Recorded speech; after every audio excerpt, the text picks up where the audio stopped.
And we are back. Hello. Hello, Ricardo. How are you doing?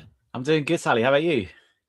I'm doing good, man. I'm doing good. I'm really excited. We had some great feedback and we had more people watching than we hoped there would be. It was really nice.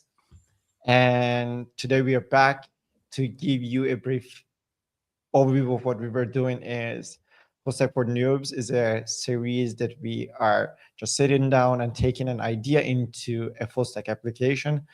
Last episode, we were focusing on how to get that idea into a more structured way. And then we put everything that we have in place. We talked about what are essentials for our product and how we can move forward. And for that side, I will hand it over to Ricardo so he can take us through everything and what we have right now. Yeah. So I think it was a good summary. I think it's really important actually in this new age of agentic AI and AI coding assistants that we do focus on the intent, right? What are we building before we start building it, right? So that we get ourselves in the mindset. I think so what we did is we covered actually what we're building. We dove actually into some detail, didn't we? We actually looked at quite hard actually what the things we really need, what were critical, what were important, and then we started to map out some of what this might look like. Yeah. And what we've done since Tuesday is we've because obviously before this is what we had, the scribbles on the notepad, right? And so obviously it's very difficult to follow along. So what we've done is we've kind of tidied it up a little bit and made it easier for everyone to follow. So kind of this is in a nutshell what we are planning to build over the next few episodes using Kiro. So basically it's a game. For those people who weren't here on the first episode, this game's got specific characteristics, and so we dove into actually what's important, what's not less important, and then we scribbled out kind of like a kind of architecture, I guess, as well. And kind of this is the kind of very That doesn't basic. look overwhelming at all. I know it's like from that one discussion, right? But I think it does kind of make you realize how important that initial taking a step back and having a deep think about what it is you're trying to build and then trying to flesh it out is super important, right? Because one of the things we've learned over the last year is that as good as AI coding assistants are, throwing all of this at them is probably going to lead to suboptimal output. But this now gives us a nice kind of bunch of boxes that we can start to tackle, right? Yeah, exactly. I mean, it might look a lot, but if I'm being honest, I think it also showcases. I think we have to understand that a lot of these approaches, these boxes, are related to each other. So once we tackle one big approach, which is, let's say, start and end game, for it to work properly, we need to have the QA engine, then we need to touch the admin and so on. And it is actually a lot of pieces touching each other. So it will be easier for us to implement these as we move forward. But it was very important, or it is always really important to sit down and write down what you want to build on. You cannot just go and say, hey, I want to build this thing, how to do it, and let this decision to, for example, in this case, AI, and say that I want to have a gaming engine and let's build this thing. And at the end, it can only do tic-tac-toe and nothing more. Yeah. So that would be a big problem. Yeah, exactly.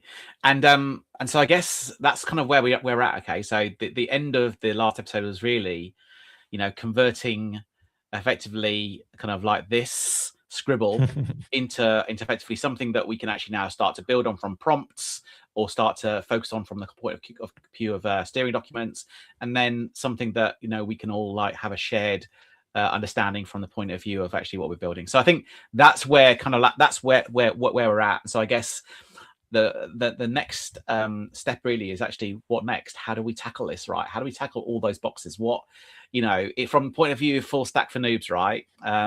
If you're a student watching, or if you just started out in software development, Sally, how would you tackle this?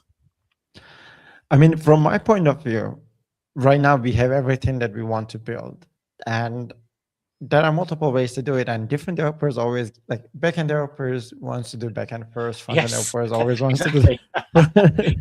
And I'm going to put my hand up there, right? As you can see, most of those boxes, right? The details are all in the back end, because that's the thing I know, right? Yeah.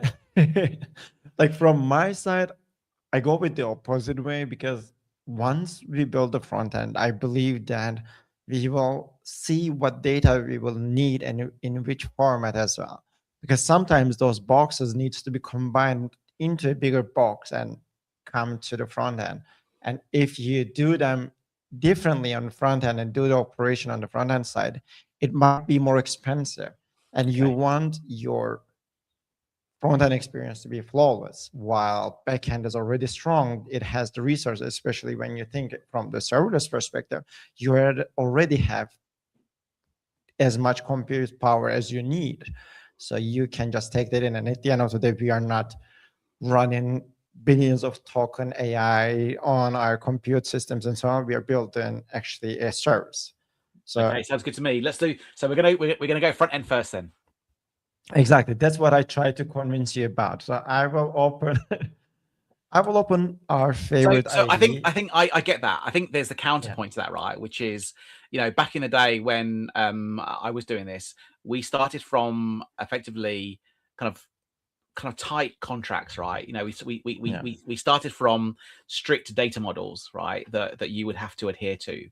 And so for me, the fact that the kind of the foundation really was your data model, right? And what actually it is you're doing. And then from there, everything else. So that's I guess the reason why I've typically started the back end first, right? Because basically you build an understanding of what you want, and then you make those APIs available for anything that wants to consume them, whether it's an API command line tool or a front end, right? But again, this is different. I've never done a game before, right? So maybe games are completely different.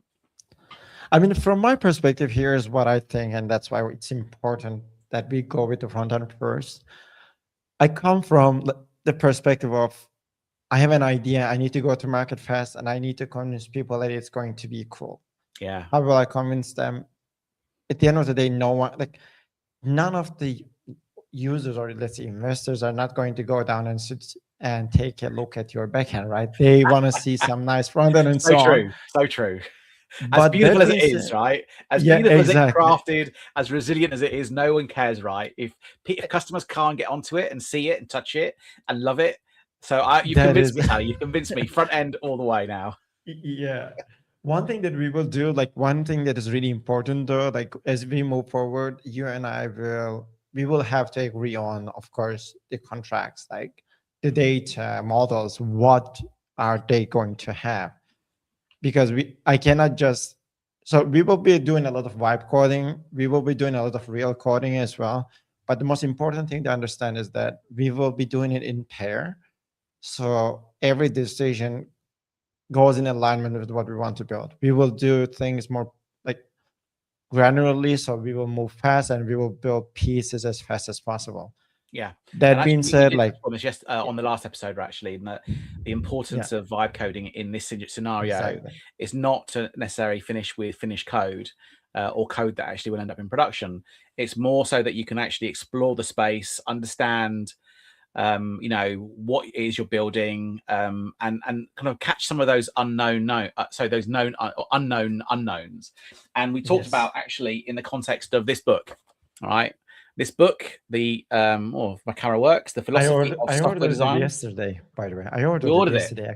I couldn't stop myself. It's a great book. Now, the book, there's a chapter in there which basically says you write some software, the first version of everything you write down should be thrown away. Now, it's really interesting because throughout my life, without realizing it, we've all been in a situation where we've written something and then oh dear, I've lost it. I can't find the source code, and you've had to redo it. And actually, you know what? the second version was always, oh, that's much better, because you've still got the knowledge and learning from the first time, right? And so I think what vibe coding does, maybe, you know, unintentionally, is it actually enables that as a superpower. So Yeah. I encourage people to go from intent to vibe, and use the vibe to explore the space, get an even deeper understanding of what you're doing before you then go, right, now we know what we want to build. Let's start writing these specs, these requirement documents, to then build our proper production grade application. Yeah. One thing that is really important and really valuable is, I think, vibe coding, willingly or not, like involuntarily, it actually pushes you to move away from the waterfall approach and go with the simple stuff, like even Scrum and so on, like thinking first building your MVP, then how you can do it better, because it builds you something and you're like, yeah, this is what I want, but kind of it isn't. So Yeah. let me see what I can do better. And it actually pushes you to get better and move forward as well. I really like this approach because I think it is very valuable and important, because when we have idea, we are really excited and eager, and especially if you watch like TV series like, I don't know, Silicon Valley, which I rewatch Oh yeah. nowadays, that like Best show HBO. ever. If you Yeah, haven't watched exactly. it, then you have to watch it. All series. It's just incredible. Exactly. So that's why right now, I think it's really important to keep ourselves into realistic pace. We have to understand that we will need time to build something. We want to move fast. We both want to move fast as well. We were talking about this. Like, only thing that we talked about this project is like, we want to build this thing fast so You need it people can quickly. use it. Exactly. Right. Okay. So So enough that, talk. Let's start. yeah. Let's start the front end then. Let's show us the way, Sally. All right. So first thing that right now, what I do is I will log into Kira. Kira, you can see it from our logo on the screen as well. It's our favorite IDE. And we will log in and basically use this application. You can log in with your identity center. You can go with Google, GitHub, whatever you want. Also a Builder ID as well. We have a free tier too. And you can check out, we also have a QR code as well, right? Like, we have the link, we have the QR code and everything that you can check out. We will be using this the entire time. In the meantime, I will just log in really quickly with my org ID. I have an account that I have created from my AWS account, so I will just log in with that one. Right now, my Mozilla is acting up, so I will just try this with It's Google always the way when Chrome. it's live. So yeah, so we share the links if you want to download Kiro, the ID. This is the tool that Sally's going to be using. There's also a terminal-based version. We're not going to be covering that, I don't think, yet anyway. So you can download it, and then, as Sally showed, you can either use GitHub, your Google account, or you can sign up for a Builder ID. And when you register the first time, you get a bunch of Kiro credits, which then you kind of like, I think they recycle every month. So yeah. So that's what Sally's effectively doing. He's just already running and is now logging in. Yes, I will. Hopefully. I mean, hopefully. Right now, I logged in with my personal account. Instead, I use the social sign-in, and with the social sign-in, you get 500 credits. I think we are good for this episode with the 500 credits. If not, actually, so that's a good segue, right? So this is the front screen, right? So if you're conscious about credits, okay, Sally, click on the Claude Opus 4.5. Yes. Right, because there we go. This, you can see here, you can see a number of different credits, right? So I like to stick on auto. When I'm vibing, I stick on auto to optimize the number of credits I use, right? If I'm doing something really, really simple, I might even go to Haiku, which is like, it's even simpler. But auto, what I like about auto is it will try and figure out what the best model to use based on what you're actually trying to do. Yeah, I'm a bit of an like non-frugal person, so I just use the model that I like the most. So it's up to you. Or like in Turkish we say every person has a different way of eating yogurt, so it's up to you to define how you want to do it. But we have like 4.5 Haiku, Sonnet, and Sonnet 4.5 for the free tier. When you go pro, you will get Opus and so on. But let's go with Sonnet 4.5 right now, or Yeah, and 4.5. see how it is. That's a good solid choice. All right. So I want to take us through the Kira first before we move forward. When we move forward, we will do this Kira introduction once. We don't want to do this constantly, but you have to understand what tool are you using. Kira is an agentic IDE, so it has AI agents that would automate some tasks for you that you ask. You can do it in two different ways. We will use Vibe because of the reasons that we explained. Maybe I will share that later on as a clip, Ricardo, so people can actually go through it as well. Yeah. And the spec mode is more planned, more, I have everything in place. Let's build this one by one approach. It creates requirement, tasks, and design decisions for you directly. And Kiro, like many other IDs, it supports agent hooks that you can automate some tasks. We have MCP servers as well. I want to move the MCP server up, so because it's more important. I have a few that I Wow, you have a have lot. at, You have a lot yeah, there, yeah, right? I do. I do have like Wow. a AWS. This one I don't need it actually. I can So I remove tell it. you what, Sally. Yeah. When I'm using Kiro, okay, I will typically have all my MCP servers disabled, right? Disable this. And I tell you why, Yeah.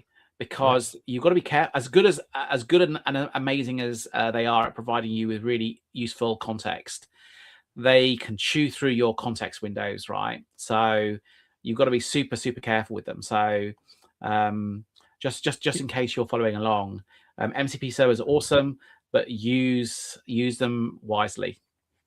Yeah, exactly. I never do this in the full trust mode. That whatever call that I have to the MCP service, they always go through me because sometimes I know the answer, but it wants to go and call the MCP server. I don't want to do it. I already know the answer to that, and I gave stop it and give the answer instead. I think for this one, we will focus on generally these two, AWS MCP and Context 7. Context 7 is one of my favorite, and probably it's one of the most well-known It MCP is, servers out there. but it also goes through your tokens like no one's business. So I love it as Yeah. well. I love it as well. But again, I think it's because it's so powerful and it's got so much information that it likes giving you lots of information back, right? Yeah. And that is why we have other thing called powers as well in place. Like Yes, this is a good segue. It's a good segue to powers. exact. You open the door for me, man. You open you open the door for me. Powers have been released just recently, right? During the Yeah, reInvent, reinvent. actually. And powers allow you to give the context to your agents without actually overloading your context window. It is very task focused. For example, if you want to go from design to code with Figma, Figma has a couple of rules that it follows, couple of also um, directions to the agent to build from and go from, which allows it to be efficient as well as following the best practices. We have It the uses deploy keywords, with, right? So powers use keywords. So they're invoked yes, by keywords. let me close this one. In here, we don't have it, but like generally they follow keywords. Let's go to this one, for example. Like for recently, I have announced this React best practices thing that I have added. It is not the official one. I just decided to pull this Yeah, in just as a disclaimer. And you should write a you blog can post see, about it, Sally. yeah, I did. It's announced just yesterday. Whoa. And it is also part of prompts there, which our good friend from community, Christian Ponsolet, have made, which Shout out to is Christian. Awesome. exactly incredible work. So it actually has some keywords that is looking for, and in your questions when you ask them, it will call this power and enable it so it can ask the right rule, bring the right rules with the right behavior as well. So it doesn't just go and calls it randomly when you create a React application. I mean, it will probably do now because I will say create a application with best practices, Yeah. but it is not, for example, going to go and call React Native one or build a Power one, or if I had like strands one here, it's not going to call it strands one as well. They are heavily focused on the purpose than just providing a lot of information, which is Okay, pretty right. cool. So basically, so we've got MCP servers configured. We've got Kira Power configured, Exactly. which is basically your React best practices one. Exactly. So right now, I just want to, like, we will continue with this. I just want to start the process because we will let agent do its trick. And in the meantime, we will discuss some additional context, additional information as well. So first thing that I will do is I will ask it to create a React application with Read. You might be asking, why Read? Yeah, why React? The reason So is actually, I'm even thinking. So at this stage, we don't even care it's a game, right? We're just basically saying we want a React front end. Is that exactly. Right. Okay. Right now, like for us, the important point is we want to build a project that is ready to handle web operations, and that's it.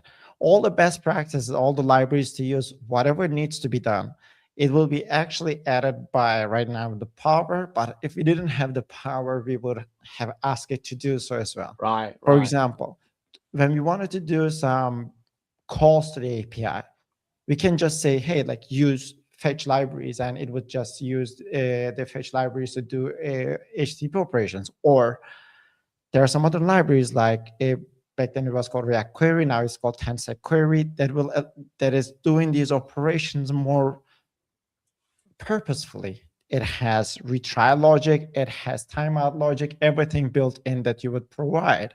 So with this kind of additional information, if the Power or if the rules they don't allow you, you should know and you should add these. Let's start. Okay, so continue. I just want to make sure that I understand, because obviously I'm the noob here. Right? I'm trying to learn. So thinking back to when we started talking about what we're building, right? So the fact that we've got, for example, if I look at some of the requirements we had, for example, what we need to be able to run on a 1980 by 1024 screen. We want to make sure that the game is super responsive. There's no lag. We want to make sure that it's like a graphical application. Those don't matter at this stage. At this stage, it doesn't, because at the end, we also know the vision. We also drove down some sketches and everything. This is not a 3D application. Like, this is something that we know. This is not requiring us to create some. Good to know. I've learned something already today.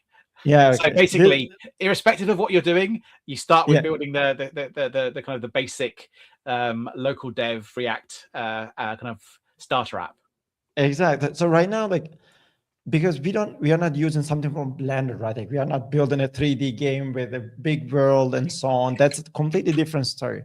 Right now, we are building, if I dare to call it, we are just building a board game, maybe. It's a simple not one. just a board game, Sally. Come on, think big. Yeah, this is going to be not the best board game ever made. Yeah, right? exactly. Come on. For everyone out there, this will be the best thing ever. They will forget about the days that they were thinking happy until they play this game. Exactly. So, I can see this taking over the world already. Yeah, I mean, I hope so. I hope so. So we can go back to these live streams and tell the story to the people who write a book about us and show them how it's made. It all started on this live stream. Exactly. So I will start with something small. I will say, I like going from general to specific, like more broad to focused approach with the prompts. I go with my purpose, then I go with a list of items that what I expect from. Okay, Sally, before you start, right? Yes. So when you were setting up Kiro, you've shown us, the some of the things, right? When I start even vibe coding, right? I configure steering documents, right? I configure just one steering document, right? Which is basically how I like to set up my project, right? So for example, what are my naming conventions? What are my directory structure layout? What are my git command? Oh, you've already got it, right? Okay. So mine is different, but I totally forgot about it. Thanks for reminding me that. Okay, I'm here for. Yeah, can you explain that? Like, since you're like, I mean, I would say you are the Kiro expert here. So can you explain what is the steering files, what they do? Yeah. So first of all, scroll up a little bit. Yes. So steering file, okay, is how Kiro effectively takes in kind of information as context, okay, and what you can influence. And the way it does this, you write markdown documents, but more than that, you actually define rules. So here at the top, we've got inclusion always. What this basically means is that every time we ask Hero to do something, it's going to include this as steering as context. Okay, but we can change that. We can, for example, ask it to do a file match, right? So, for example, maybe we only want to include it if it's a Python file or a TypeScript file, right? We can also configure it to be manual, right? So that basically we have to specify within the actual IDE chat interface. You've got the little hash sign there, right? Which basically, yeah. So you got, I mean, it's very, very small text, but Sorry. it's all right. It's okay. It's not. So you've got all these different models, and this is good because it allows you to have some control. Now, the key thing for me about steering files, Sally, is they should be small, right? Not huge. I think if you go more than about 100 lines, that's when I start to see them being less effective. So break things down into smaller steering files, and then let Kiro decide how to manage those in smaller chunks, right? But yeah, and I use them typically for making sure that Kiro always uses the tools I want it to use. So, for example, I've recently moved in Python from pip to UV. The directory layout structure that I want to follow, and the frameworks and libraries. So I do Python development. I use Flask, not because it's the best one out there, because Flask happens to be really easy for demo, so you can explain things easily to how other people want. Mature, right? And it's mature as well, right? Yeah. So I define that in my steering file. Excuse me, and every time Kiro does stuff, I don't have to remind it, right? And so that's the value of steering dials. And there, I think these are one of the things. And again, shout out to Christian Mezzale, the prompts.dev tool. You can go there and find some of the let's showcase it. Yeah, let's showcase it. So you can find out various steering files that people are already sharing. But more than that, there's agents, there's powers, there's more. So if you go to the top, Sally, steering, click on steering at the top. Here are the steering documents that you can use, right? Yeah. So that's a quick. We don't want to spend too long on it, but yeah.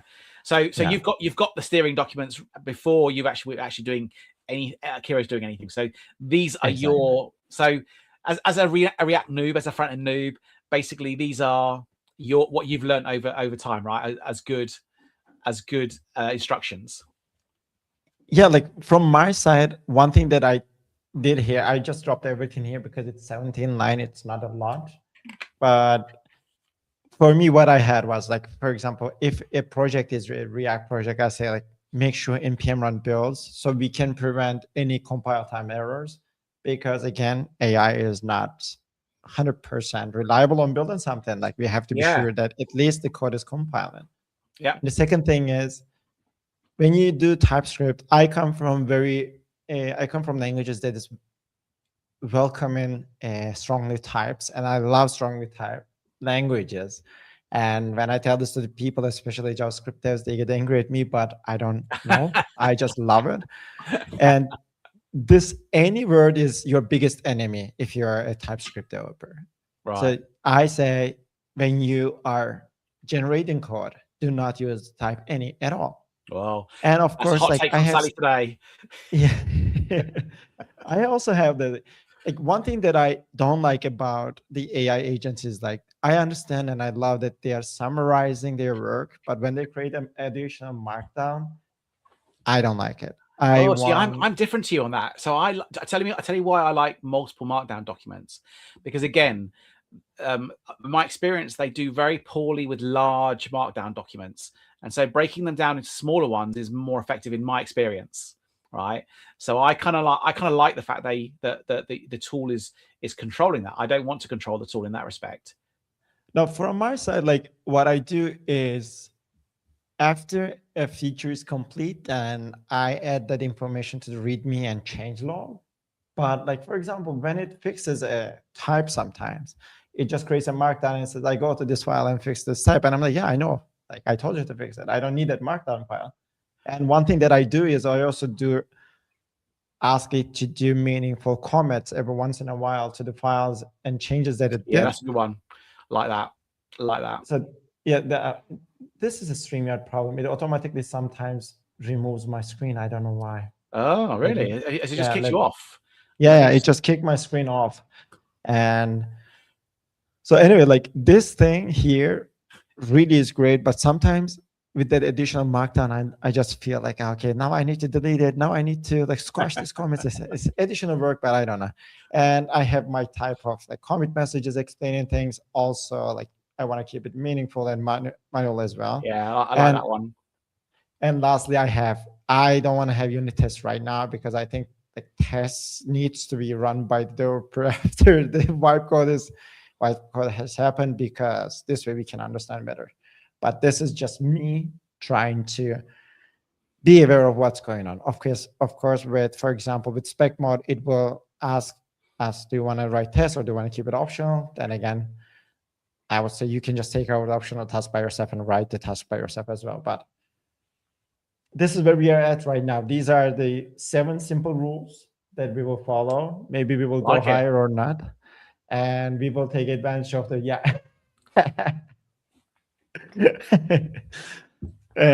We will make Kira feel that way. And we will also take advantage of the React best practices too. Nice. So, okay, so basically we've got MCP servers loaded and configured. We've got Kira Power ready to go, and we've got your steering documents, right? Yes. So, and we've got a deep understanding of our intent of what we're building. So I think, you know what? I think we're ready. I think we're as ready as we're ever going to be, right? Yeah. Let's go. Like I will just kick off the prompt. Whatever I'm missing, just jump in and stop me or like warn me, please. Yeah. But like the first one, I will keep it more generic. I will say we are going to build a 2D board game with hexagon. Oh my God, like these hexagons and so on. So the shapes, name of the shapes, I always forget that. So I'll tell you what, Sally, so this is interesting, right? So when I vibe coded this, right? So you carry on, right? Yeah. What I do is I found that I get it when I vibe coded some experiments, you know, a few weeks ago on this. Yeah. I found that I got very different output when I did my initial prompt. Okay.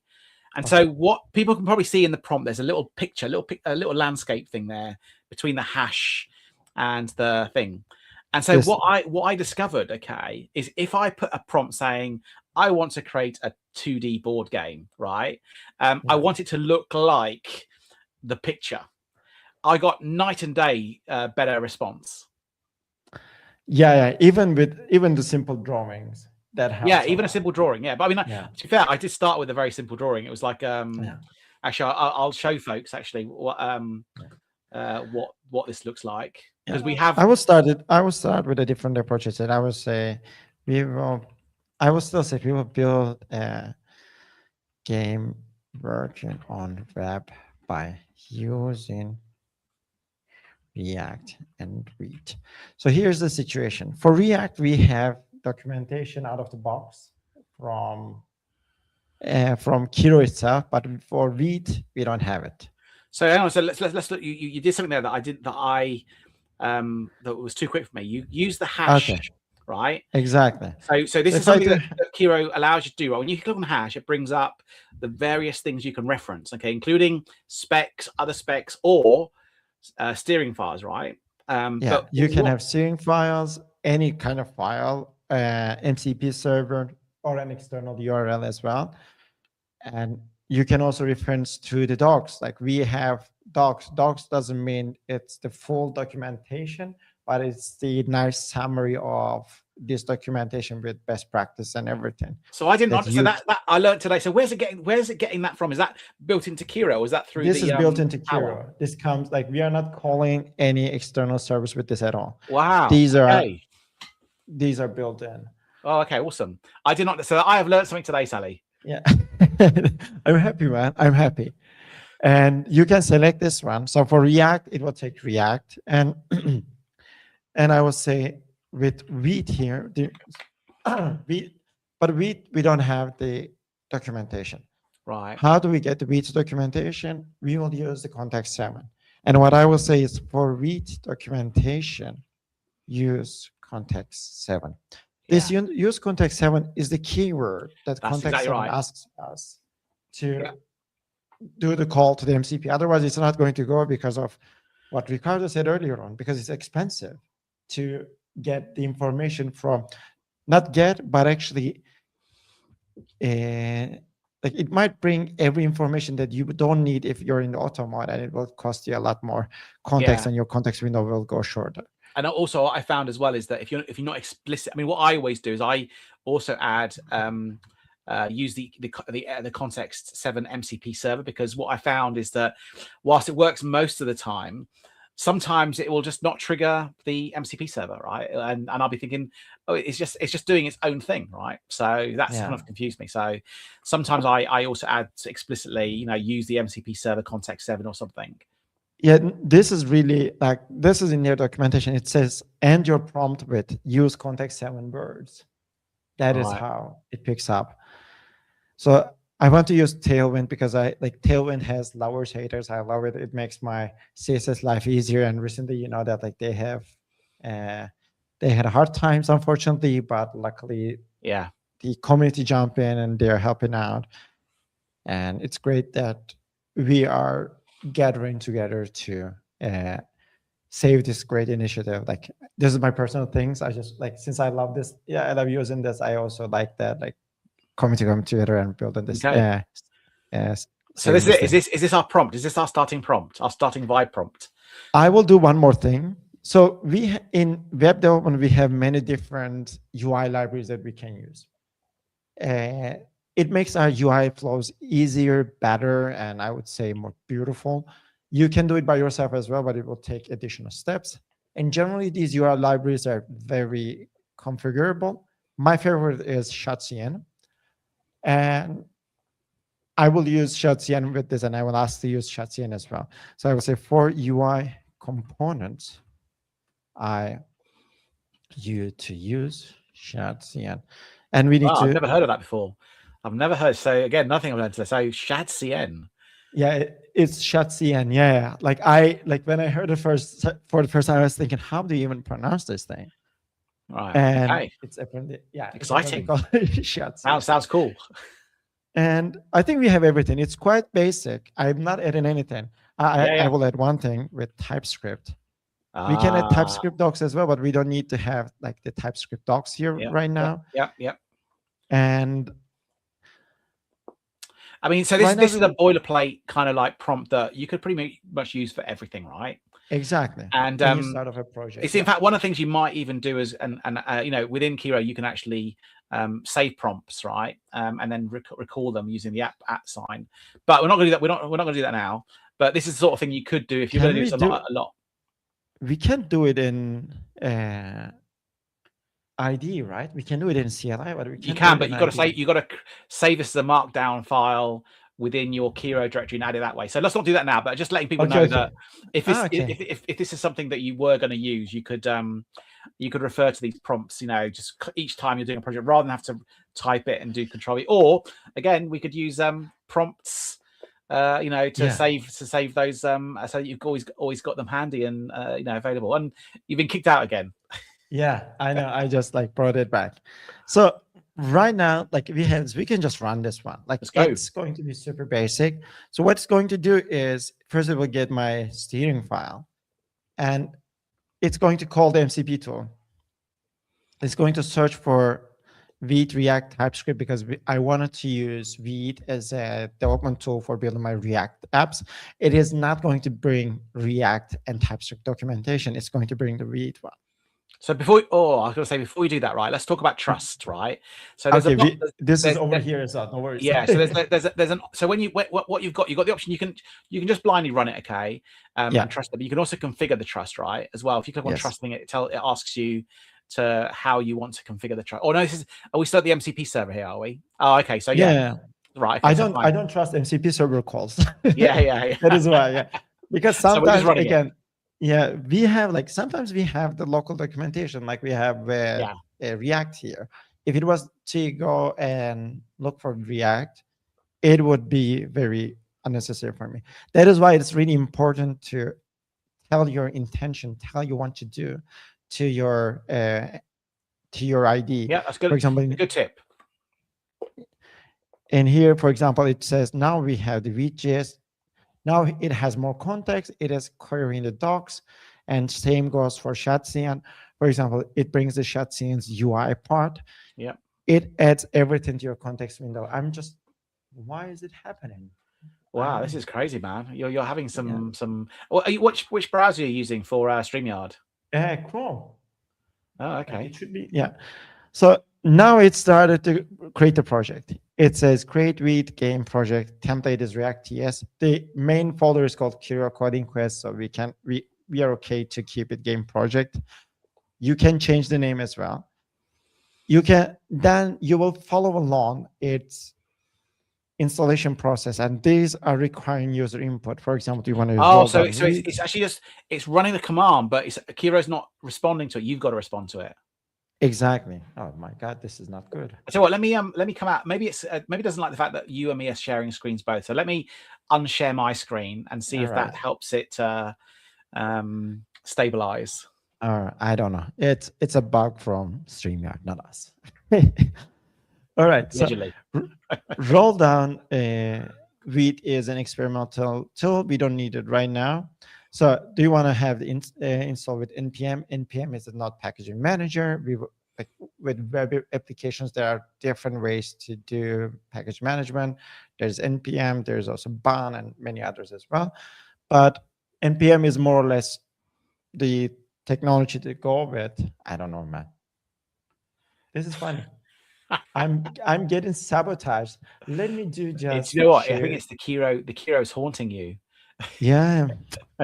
Let me just. Maybe it was like full screen is annoying it. I'm just going to do a single window. Maybe it's going to do that. Yeah. Actually, you know what? So I have sometimes found that they can give you different results. So yeah, let's try that.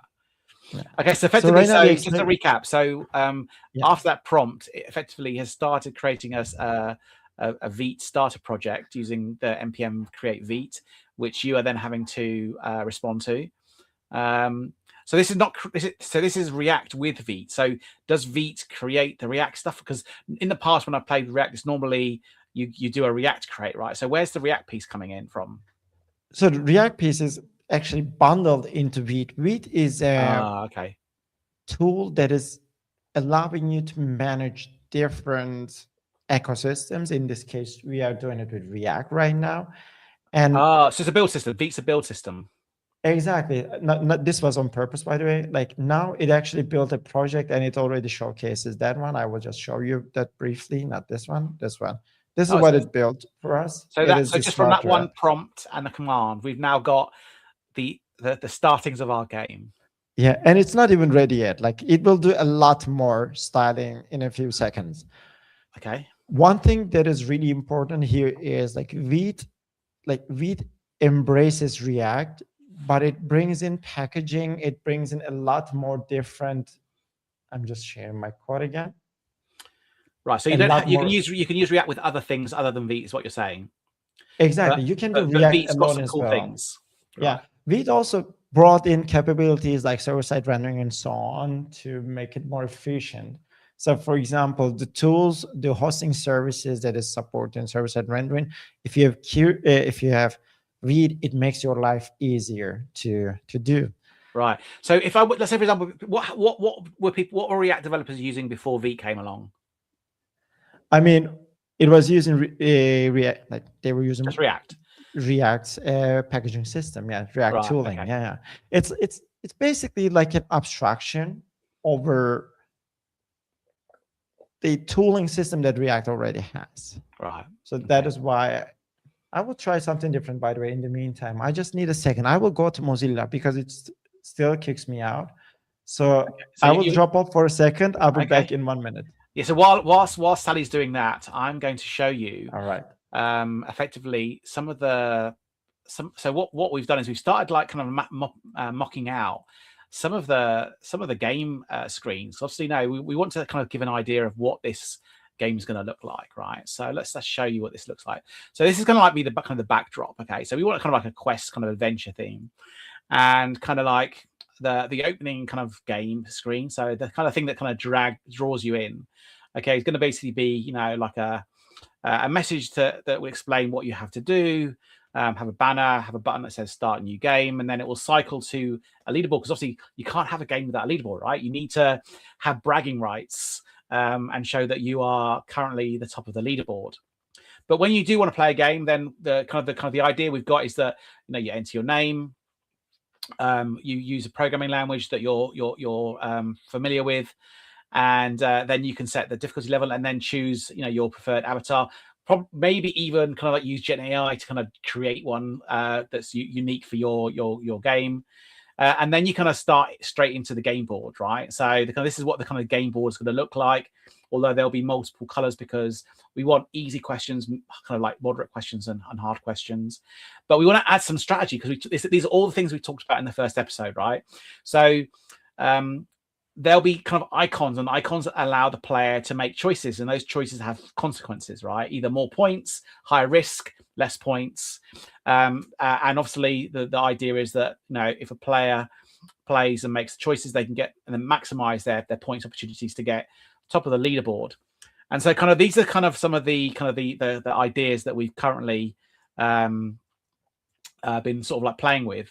So that's kind of just a I'm here. I hope this will work better. Right. Yeah. It's okay. It's okay. I was just basically sharing some of the screens and what the game's going to look like at a very kind of like high level. So I think the point is that we've got some image and graphics assets that we can sort of bring to the game, bring to the front end stuff as we start kind of like building out. Okay, back to you, Sally.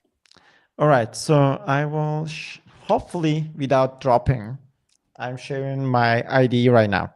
So where we left off was basically we were running this app. I will stop running it because I want to continue with my implementation. So it already created the React application. That's fine. The next thing that it does is it actually does a Tailwind configuration. Tailwind configuration is one of those boring tasks that we do generally when we want to work with Tailwind, that it has to install some libraries, it has to add some files that is for managing Tailwind. Can you expand the public and source directories on your so we can see where all this kind of stuff is going into? So these are all in the assets directory, and is that right? Is that where it's putting everything? I mean, yes and no. Like the thing is, the general information or general file changes, they happen in different places. For example, the vconfig ts file that we have here to have the call to the Tailwind, it is part of my root game project directory. Right. So it is not part of the sources. But for changes that we do, or when we want to use Tailwind, we go to then, for example, our index CSS, then we import the capabilities of Tailwind CSS to be used in these applications. Right. Why is it important? The way that you write CSS is, yes, it's complicated, especially if you come from worlds that is not accustomed to do these things. It really wants to quit the open and just go back to farming. It was so much work. But with Tailwind, you have systems, you have keywords. It's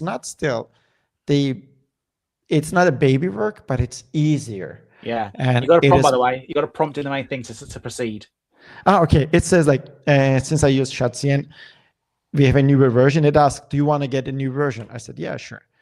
And okay, so effectively, I just I wanted to sort of see kind of like more. I like when we're installing these things. I want to see how it's changing my project, right? What it's doing. So okay. I feel like, because I think this goes to the whole point of what you said, right? Is that as you're using these tools, they provide an opportunity. I think you said this in the first episode about learning how these things work. And I think for me, I also learn as Kiro's vibe coding, and it's building files, changing files, adding files. I'm seeing actually what my project is changing into, and I have a much better appreciation of actually all the components and how they will fit together.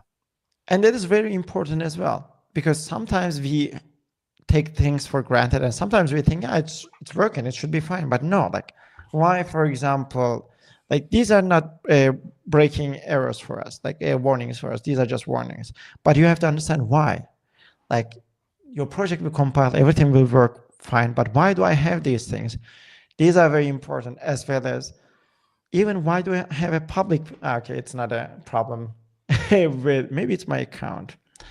I don't know. So anyway, let's continue. Like with Shotzi, now it asks us like how, well, like what kind of color schema you want to start off your base with. You can select anything. I would just go with neutral. I don't, because we will change everything. We will create our even, we will even ask for our own version of the color schema, you know. And with Yeah. everything in place, we are not going to think about it. Well, Like, I'm guessing that as we start uploading assets, images within the prompt, we can get Kiro to actually map those color schemes out for us, right? yeah, exactly. That is what we are going to do as well. This is what I do too.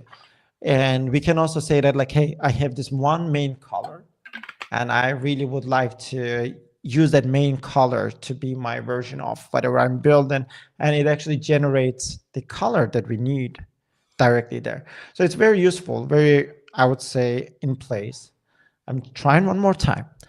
So what I find, okay, when I've in the past, I mean, I use it, I'm not having the same issues you have, Yeah. but I've closed every single other application out, right? I have literally nothing running apart from Chrome and Kiro and PowerPoint. That's it.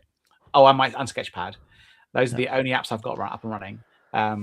But you could try running in incognito mode as well, just in case it's a browser plugin or extension that's killing it. Maybe. You know, do you use Chrome? Although having said that, if you had the same problem in Firefox, right now I'm in Firefox and I have the same problem. But yeah.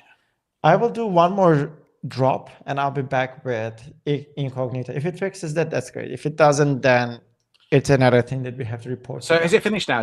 Or is it still doing stuff? It is. Like right now, what it did is it actually initialized a Git project and doing some.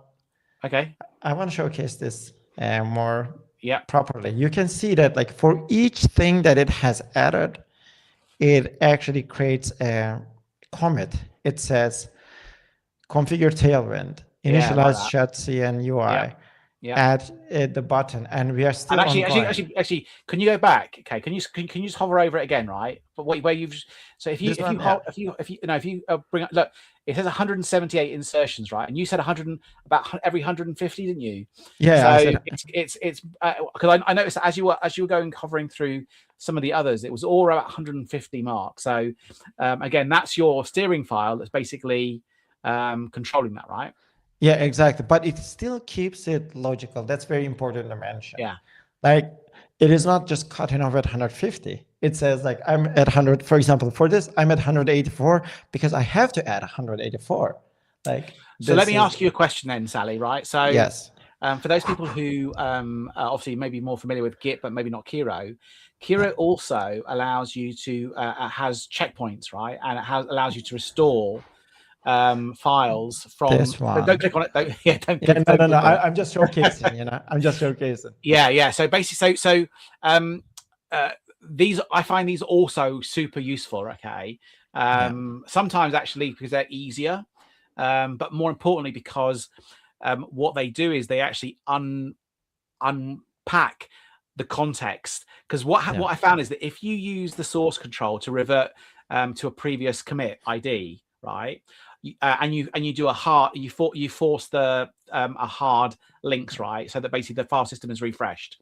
Then your file system now is different to the context that Kiro has, and Kiro starts making all these decisions about files that no longer exist, right? Whereas when you use the restore point, okay, it unpacks that everything for you. So that's something to be wary of, okay, as you're using AI coding assistants. If you're using source control to go back, undo commits, then you need to make sure that you prompt the AI coding assistant, right? Saying, look, by the way, I've used a Git checkout to go to a previous version. Make sure that you reread the project directory to understand the state of the world, right? Otherwise, you'll get really weird and odd things happening. I would say one thing that is very, why am I hearing myself? Okay. I heard myself. I don't know. A lot of things.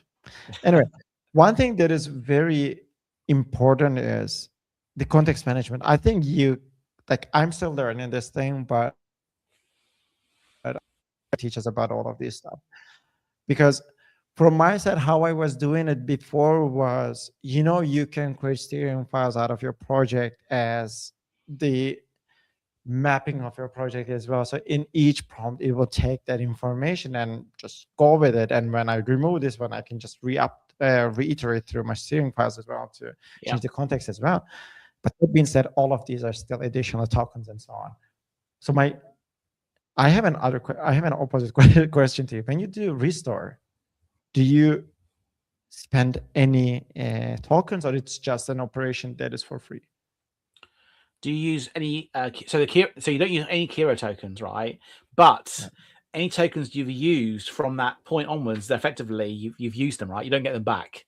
So it's not like a restore and a restore of your Kiro tokens, which is a shame, right? It's a shame. It'd be nice if that you could restore, but then I kind of feel that then people would hack that, right? People would basically copy the code, do restore, and then kind of like carry on doing it. So I think that system is too open to abuse. So I think it's the right call though, because I use it, especially if I'm in vibe mode and I don't like what's happened, or I don't understand the code, or it's just gone wrong. I just use restore now, and I've got more into the habit of doing it. And it works really well. Okay, so it's finished then. So it's used nearly 5 credits to do this, and we've got our first number guessing game. Yeah, basically it's React, it's using Tailwind, and it's using Vite as the build system. Exactly, and we have the chat scene for the UI components. Wow. So we have, like, I want to showcase the Vite because like last year I was at the ViteConf as well. It is very important that like this build tool is making everyone's lives easier. And like we have apart from your life, which is basically being but like this is I don't know. I don't know at this stage. But anyway, like I just want to say that like these kind of tools, when we have them, we don't appreciate them much, but we have to understand that they are doing our lives easier. And to iterate again your previous question, I want to showcase it from here because I just remembered. For example, I like Astro as well, and it supports Astro too. What's Astro? So for the people who don't know what Astro is? That is a great feedback. Astro is my favorite web framework, and it is a great framework when you want to build text-heavy websites like blogs or, I don't know, like documentation. Okay, so it's equivalent to Tailwind, but it's different. No, it is equivalent to React, but it is. So React or Astro. Or Next.js. Is Angular still a thing? Angular still is a thing. Yeah. Olivier loves it. From our team, we have Olivier. Yeah. Well, you know what? So here's the thing, right? So I actually, back in the day, that was the only one I ever used because back. So this must be at the very early days, right? So this is when React was just launched by Facebook. No one would use it. No one would use React because of the license. So the license originally, you can look this up on Wikipedia, right? React was originally licensed with a BSD with patents clause. So I'm an open source geek, right? And basically the patents clause basically said that Facebook reserved the right to sue the pants off you if you use React and you compete with them. And so what happened was no one used it, right? And so everyone was starting to use Angular, and actually it's the reason why they had to relicense to MIT, right? So we have that to thank for React's dominance today, right? Because it was definitely at least in the companies I was working with, everyone wanted to use it, but they just weren't allowed to. And React is right now, let me pull that in as well. React is part of the open source or like Linux Foundation. Yes. Now. Yeah. Well, again, which is another foundation announce. Yeah. Exactly. And actually, I think AWS, in fact, is part of the React Foundation. We have Amazon developer. Fullstack. Shout out to Gio and Chris and team. Who do amazing work in that. we have really cool. Okay, so look, we're kind of coming to time, Sorry, yeah. Sally. So we finished doing the first piece, right? But we've just got a generic front end, right? Yes. So I guess where do we go from here? So setting up, and for folks who are going to watch in, so next week we are going to be doing an extra long session on Monday. So an hour and a half, 2 hours, hopefully, where we kind of carry on doing this. But the next steps are starting to kind of like incorporate some of the, I guess, game designs we've come up with, right? Some of the assets, some of the graphics, color schemes. Is that right? Here's how I envision it. Right now, like I want to create components of each tile for like difficulty and so on. And once they're there, the second thing that I want to do is I want to create the board with those components. The next thing that I want to do is when you hover them, I want to do an animation. When you click on them, I want to do an animation. So these are the first steps that I want to do. Next thing is I want to do a moving forward logic, which is basically you click, you end, and you see a screen. It is not going to be the game, or it's not connected to the questions. It's just it's just mechanics, right? It's the game mechanics. Exactly, game mechanics. Okay, exactly. Perfect. So what do we need? So in order to prepare for that, because do we need the graphics in specific formats? Because obviously at the moment, as I shared, they're in a PowerPoint, right? So do we need to kind of extract them and put them into PNG files, or can we just create like a sprite sheet where they're all in one file and we can kind of chop it up? How does that work? I would say for everything about tiles, besides the Kiro icons, we will draw it by ourselves. Oh, okay. So we don't need anything extra. We don't need anything. So we can just use it to provide an input, as like we want it to look like this, and then let Kiro do the rest. Exactly. And we will say, like, for example, if we want it to be like gradient, here's our color theme. Look, we have the things that we need is we have to define the color theme. We know we want to stick to the Kiro's purple, but we want to continue with that one. We want to showcase the difficult questions and easy questions in a different way. All of these are something that we are going to think about. But every implementation, we don't need to have a PNG or like SVG or whatever it is. We will create and draw it by ourselves. It's easier and cheaper. Even for the backdrop. Sorry. Even for this. So we would do that ourselves, because this was created by Canvas, right? So this is not. Nova Canvas was created this with a prompt. So we wouldn't use assets like this for backdrop. This, like, of course, for backdrop we will. I can, like, this is too complicated to draw. This is a part that is going to depend on what we need, but like the gaming logic around the tiles that you have shown, that is going to work from it. That being said, one important point, like in the beginning, we wouldn't care because we know the screen size and everything. Yeah. But in the future, when it comes to being more responsive, then we have to think more detailed about this. But for right now, for this, we will just have it as a background image showing up. Probably not even on a S3 or something. We will just bundle it with our project in the beginning, but it will get better. Okay, it will get better. But brilliant. Right now we have our project, and we didn't share it on GitHub yet, but maybe we should. We will definitely. We'll share the link on our next episode on Monday. We'll do that. In the meantime, so we're not going to touch this project until Monday. So I guess that's when the real fun's going to start, when we start building tiles and start building the mechanics of the game. So come sort of check us out on Monday, same time starting, I think, or maybe a little bit later. We'll publish the link. Yeah. Also find us on LinkedIn and Blue Sky or wherever you are. X. We are doing like announcement. Yesterday, I shared our first clip from our first episode. That was really cool. Like Ricardo was explaining what we were building. I will share more clips about, for example, why we are going to need Sandbox. We will have a clip coming up about that.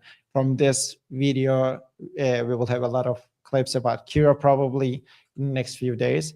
So follow along and follow on over LinkedIn, X, social media, wherever you are at, besides, I guess, Instagram right now. So you can and probably also, find us. We've shared the download links for Kiro and the build Yeah. ID, and if you want to follow along and show us the game you're building as well, we'll showcase it on the show as well. Oh, that's a great thing. Oh my God. Yeah. That's an amazing thing. Like, in case you have the idea and like going along with us, we would be very excited to showcase exactly. it to See if everyone. you Yeah. you create an even better game than us, right? Yeah, it's a low barrier for them, Hey, Sally, look, I'm thinking big, right? So I'm thinking it's going to be the best game ever written. So yeah, we got this. We got this. Okay, folks, that's all for today. We'll see you on Monday. Yeah. Take care, everyone. Bye-bye.